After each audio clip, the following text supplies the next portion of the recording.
Kung mapanood mo tong video na to, pwede ba kita maging supporter kahit wala akong maibibigay sa'yo, kahit naka-injector lang ako at di ako marunong mag-edit.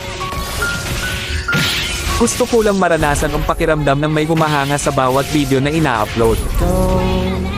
Sobrang saya kasi pag nakikita mo na may sumusuporta sa'yo kahit na simple lang mga ginagawa mo. Nakakasipag gumawa ng video at hindi nakakasawang mag-upload. Sa panahon kasi ngayon, pag wala kang maibibigay ay malabo ka pansinin ng iba, sa halip puro masasakit na salita pa ang mababasa mo. Nakakalungkot man isipin pero yon ang totoo.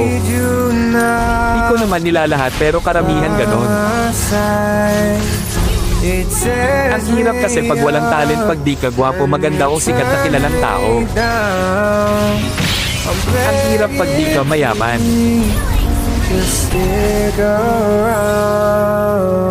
Okay lang sa akin basta lagi lang akong gagawa ng video kahit wala pang pumansin ang mahalaga.